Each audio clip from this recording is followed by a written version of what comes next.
एक मालिक है और वो मालिक अपने नौकर से कहता है कि तू हर रोज मुझे 1 लीटर दूध गर्म करके पिलाएगा, ये तेरी ड्यूटी है।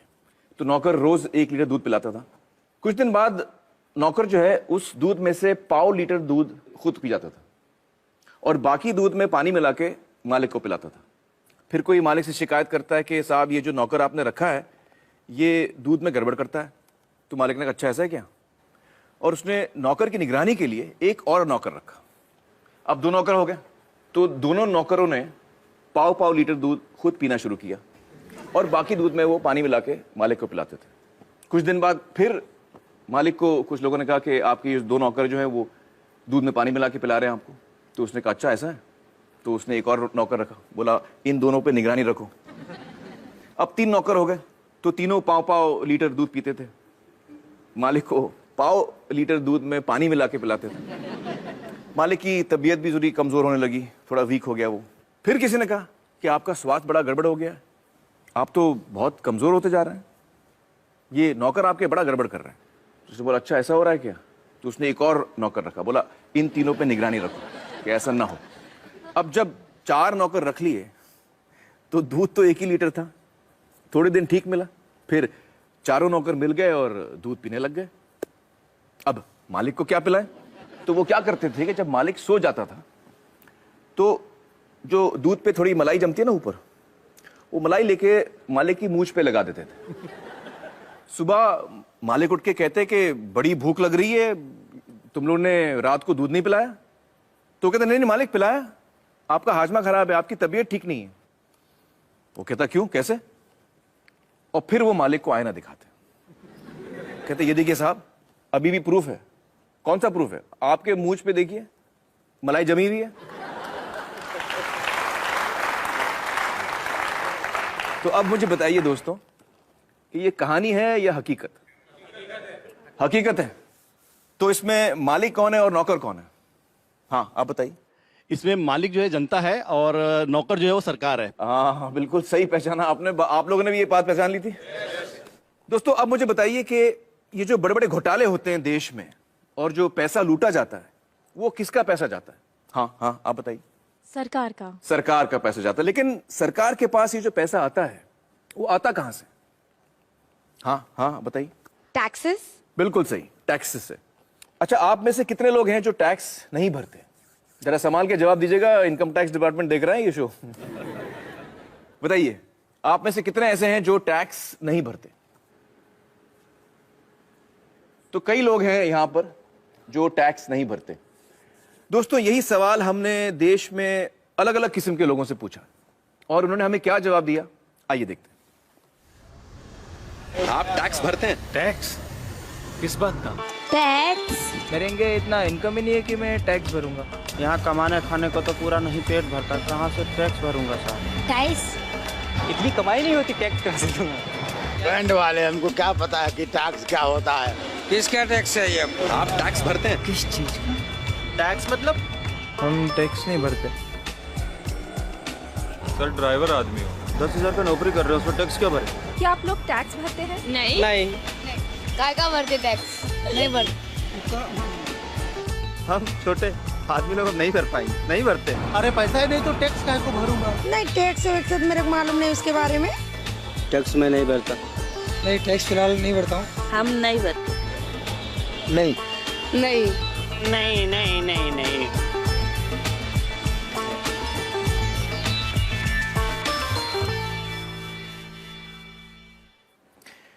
दोस्तों हमारे साथ इस वक्त है यामिनी अय्यर जी, जो accountability initiative centre for policy research इस नाम की संस्था के साथ जुड़ी हुई हैं। यामिनी जी बहुत बहुत शुक्रिया हमारे साथ जुड़ने का। मुझे बताइए कि इन सारे लोगों का कहना है कि ये टैक्स नहीं भरते, ये बात कितनी सही है कितनी गलत है। बिल्कुल गलत। इस वीडियो में सारे लोगों ने टैक्स भरा है। कैसे। आमिर आप मुझे एक बात बताइए, आपके पास मोबाइल फोन तो होगा। जी। खरीदा था खुद। नहीं मैंने मैनेजर ने लिया था मेरे लिए। हाँ। यहाँ पे किसी ने तो अपना मोबाइल फोन खरीदा होगा। मोबाइल फोन के जो बक्से के पीछे वो पर्ची है उसको ध्यान से देखा था।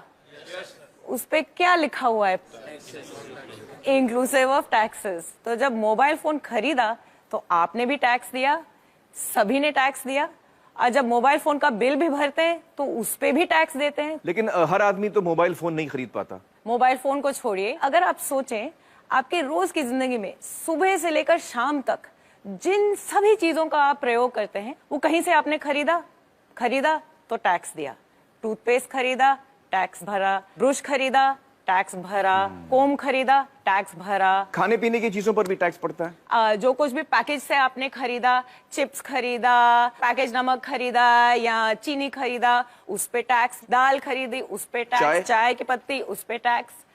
तो हर चीज पे टैक्स लगता ही है। जब सभी ने कहा यहाँ पे कि उन्होंने टैक्स नहीं भरा, उनके मन में एक ही सोच था, मेरी आमदनी नहीं है या शायद कम है, जिसकी वजह से मैंने अपना इनकम टैक्स नहीं भरा। बट असल में दो टाइप के टैक्स होते हैं, एक डायरेक्ट टैक्स जिसका एक उदाहरण है हमारा इनकम टैक्स, और दूसरा इनडायरेक्ट टैक्स।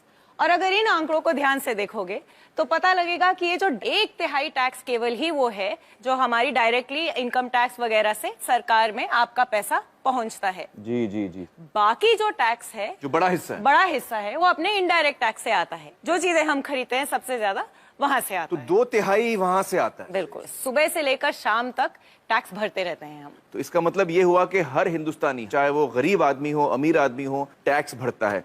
बहुत बहुत शुक्रिया यामिनी जी हमसे बातचीत करने का। Thank you so much. Thank you. तो दोस्तों, अब मैं दोबारा आपसे पूछना चाहता हूं कि जब देश में कोई घोटाला होता है और कोई भ्रष्ट नेता या भ्रष्ट अधिकारी सरकार का पैसा लूटता है, तो वो असल में किसका पैसा होता है? हम सब का पैसा जाता है, हम सब का जाता है। बिल्कुल सही।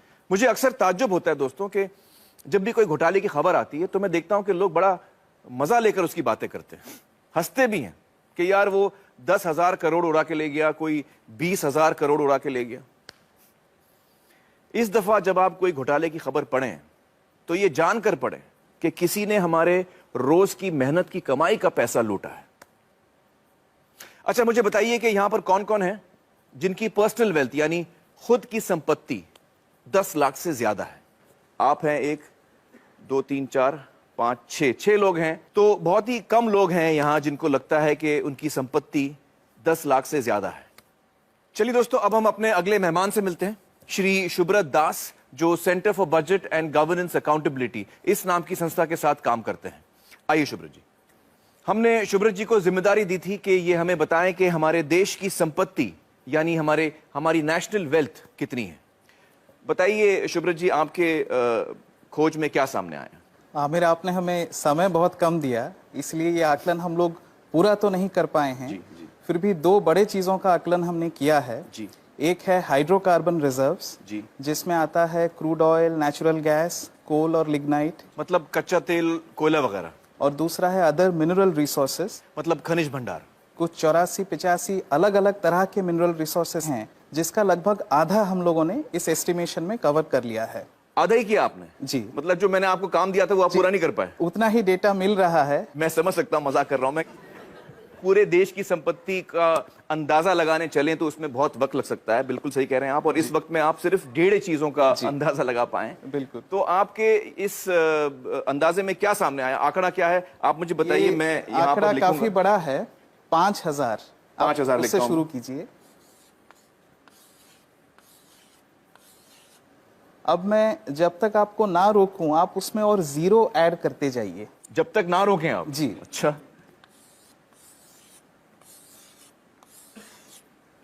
कुछ और जीरोस लगाइए। तो ये तो बोर्ड खत्म हो गया शुभ्रत जी।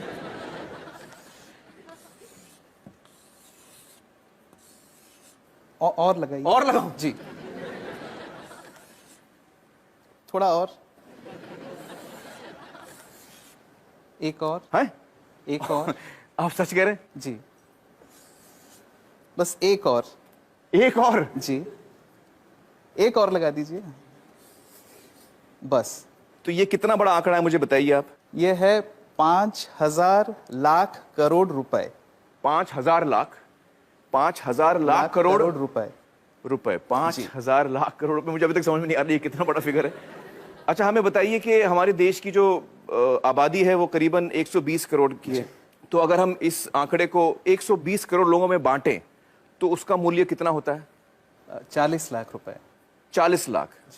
तो इस वक्त हम आराम से कह सकते हैं कि हम सब 40 लाख के मालिक हैं अपनी अपनी जगह पर, जब हमने सिर्फ 1.5 चीजों का अंदाजा लगाया।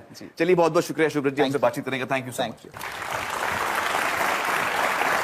दोस्तों, शुभ्रत, अब आप समझ रहे हैं कि आपकी, हम सब की संपत्ति कम से कम 40 लाख है, और 40 लाख तो सिर्फ 2 बल्कि 1.5 चीजों के अंदाजे पे। अगर हम देश भर की संपत्ति का अंदाजा लगाएं, जिसमें करोड़ों एकड़ जमीन है सरकार के हाथ में, पब्लिक सेक्टर की जो कंपनीज हैं, स्पेक्ट्रम है, और भी बहुत सारी चीजें हैं, इन सब का अगर हम अंदाजा लगाएं, तो मैं इकोनॉमिस्ट तो नहीं हूं, लेकिन हो सकता है कि हम सब इस देश में करोड़पति हों। बच्चा, बूढ़ा, हर इंसान, हम सब करोड़पति हैं। दोस्तों, अब हमें समझ में आ गया कि हमारा देश गरीब तो नहीं है, लेकिन फिर भी जनता इतनी बदहाली में क्यों है? आइए इसका जवाब ढूंढने की कोशिश करते हैं। हिंदुस्तान की धरती को तरह तरह के कुदरती खजानों का वरदान मिला है। हमारी धरती के अंदर ऐसी कीमती प्राकृतिक संपदा छिपी है जो हम सबकी साझी है। लेकिन जहां हमें एक ओर ये वरदान मिला है, वहीं दूसरी ओर जनता के इस खजाने को कुछ गिने चुने लोग और उनकी निजी कंपनियां लूट रही हैं। इसकी एक शर्मनाक मिसाल कर्नाटक के बेल्लारी में सामने आई। प्राकृतिक संपदा से समृद्ध दक्षिण भारत के इस खूबसूरत इलाके का आज ये हश्र कर दिया गया है।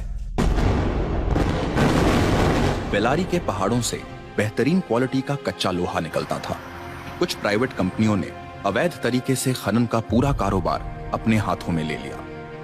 मुनाफा बढ़ाने के लिए कई गैर कानूनी हथकंडे अपनाए गए।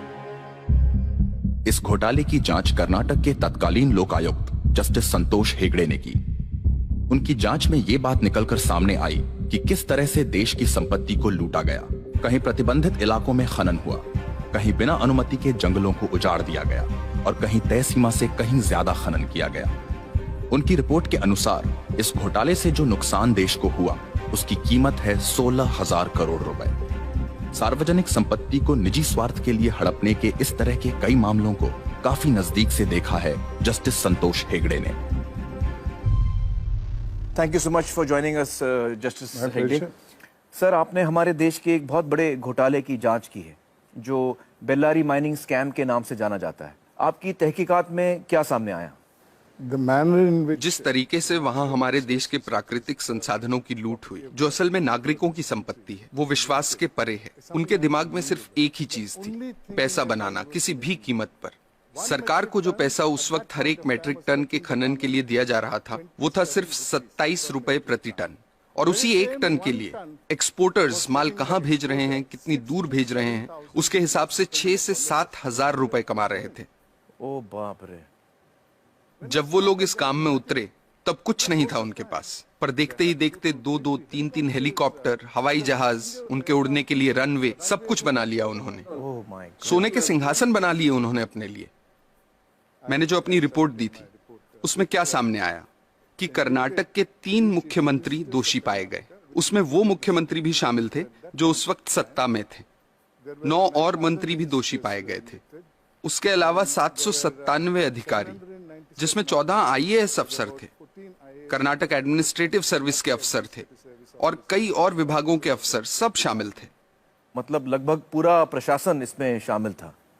मुझे लगता है कि हम सब के लिए एक बात समझना बहुत जरूरी है, खासतौर से जो नौजवान यहाँ बैठे हैं, कि जिस तरफ हम जा रहे हैं, अगर हम इस बर्बादी को यहीं नहीं रोकेंगे, इस पर अंकुश नहीं लगाएंगे, तो हम बहुत मुश्किल में फंस जाएंगे। देखिए, 1950 के दशक में एक घोटाला हुआ था, जीप स्कैम।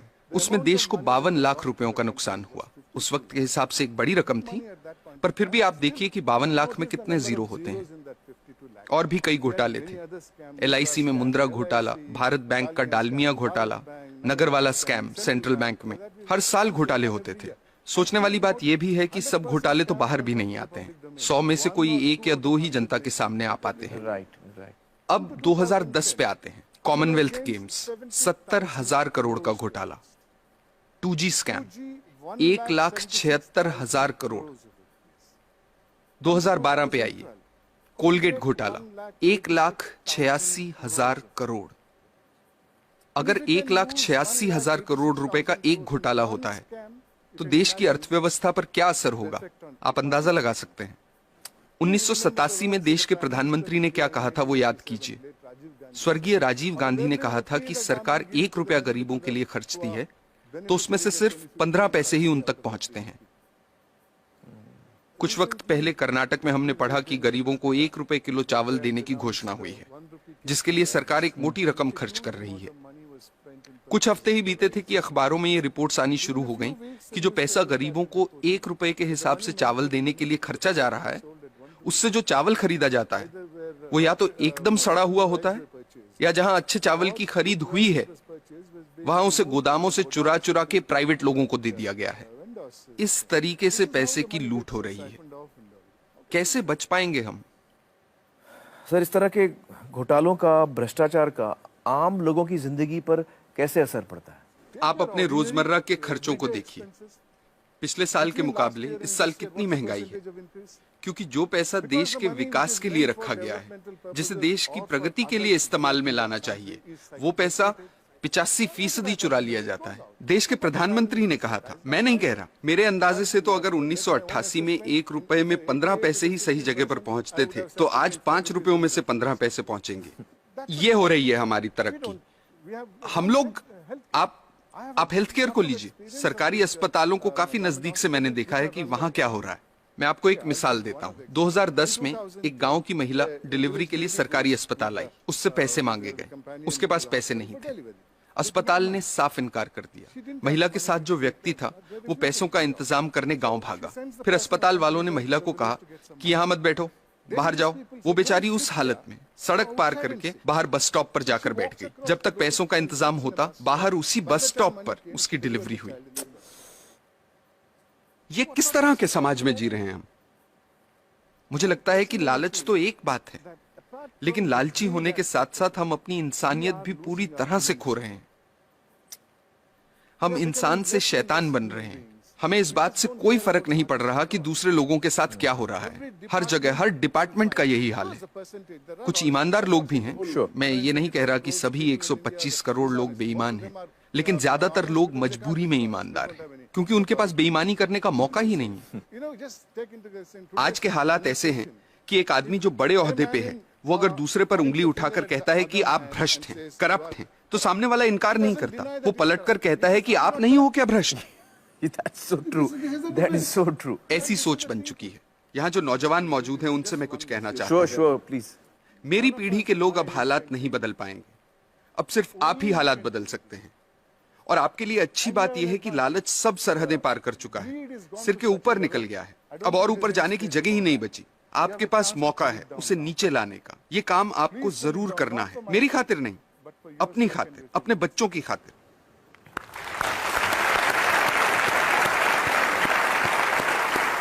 सर, हमें सख्त जरूरत है आप जैसे लोगों की जो हमारे लोकतंत्र को बचा के रख सकें। बहुत बहुत शुक्रिया हमारे साथ बातचीत करने का। Thank you so much sir.